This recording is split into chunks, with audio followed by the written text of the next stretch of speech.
लेकिन जब कांग्रेस की तरफ से नेहरू साफ करते हैं कि वो सिर्फ कंस्टिट्यूएंट असेंबली के प्रोविजन को एक्सेप्ट कर रहे हैं, न कि ग्रुपिंग को, तो मुस्लिम लीग न सिर्फ कैबिनेट मिशन को नकार देती है बल्कि डायरेक्ट एक्शन की कॉल भी देती है। इसकी वजह से देश में हिंसा बढ़ती जा रही थी। कम्युनल हार्मनी को बनाए रखना मुश्किल हो गया था। ये स्थिति कैसे आ गई थी, कम्युनलिज्म इतना ज्यादा कैसे फैला था, इसको हम अलग से डिटेल्ड वीडियो में कवर करेंगे। यहाँ इतना समझना जरूरी है कि दिन रोज देश का माहौल बिगड़ रहा है और दूसरी तरफ ब्रिटिशर्स को देश छोड़ने की जल्दी थी।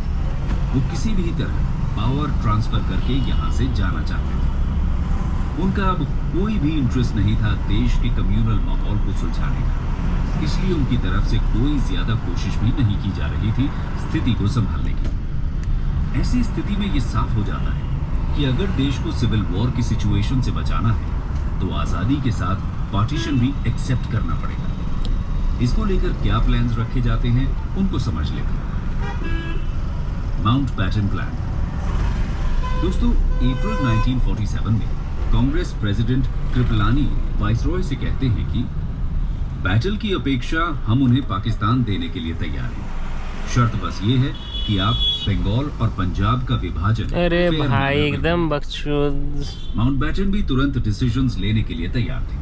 उन्हें ब्रिटिश गवर्नमेंट से साफ आदेश मिला था कि जल्द से जल्द इंडिया को क्विट किया जाए। इसी के साथ क्या इंडिया आते ही गड़बड़ चला रहे हैं क्या यहाँ? कि कैबिनेट मिशन तो एक डेड हॉर्स बन चुका है और जिना एक सॉवरेन स्टेट से कुछ भी कम पर सेटल होने वाले नहीं है। इसलिए यूनाइटेड इंडिया को पावर हैंडओवर करना नामुमकिन सा हो गया है। ऐसे में अप्रैल 1947 में माउंटबैटन एक प्लान बनाते हैं जिसे प्लान फॉल्कन कहा जाता है। इस प्लान के अकॉर्डिंग पंजाब और बंगाल का पार्टीशन किया जाना था और पावर प्रोविंसेस और सब प्रोविंसेस को ट्रांसफर की जानी थी। ये प्रोविंसेस फ्री थे कॉन्स्टिट्यूएंट असेंबली के किसी भी ग्रुप को ज्वाइन करने के लिए। इसके अलावा इंटरिम गवर्नमेंट को जून 1948 तक पावर में रहना था।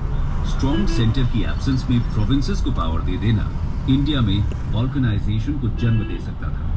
मतलब कि यूरोप के बाल्कन रीजन की तरह देश छोटे छोटे हिस्सों में विभाजित हो जाता है। इसीलिए नेहरू इस प्लान को पूरी तरह रिजेक्ट कर देते हैं। उनके अनुसार ये प्लान बिना किसी सिक्योरिटी, सर्टेनिटी और स्टेबिलिटी के सिर्फ डिस्ट्रक्टिव टेंडेंसीज को जन्म देने वाला है। ऐसी सिचुएशन में माउंटबैटन एक ऑल्टरनेटिव प्लान प्रपोज करते हैं। इस प्लान को उन्हीं के नाम पर माउंटबैटन प्लान बोला जाता है। ये प्लान 3 जून 1947 को अनाउंस किया जाता है। इसके अनुसार पावर 2 सक्सेसर डोमिनियन गवर्नमेंट्स को ट्रांसफर की जाएगी, इंडिया और पाकिस्तान। इसके साथ ही पावर ट्रांसफर की डेट को जून 1948 से आगे बढ़ाकर 15 अगस्त 1947 भी कर दिया जाता है।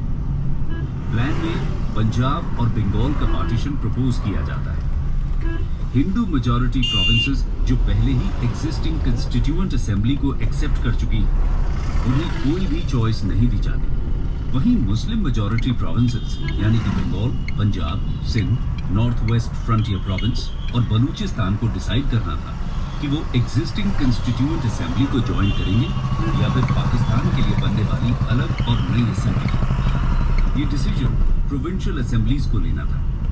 नॉर्थ वेस्ट फ्रंटियर प्रोविंस में रेफरेंडम किया जाना था और बलूचिस्तान के केस में क्वेटा म्यूनिसिपैलिटी और ट्राइबल रिप्रेजेंटेटिव्स के साथ कंसल्टेशंस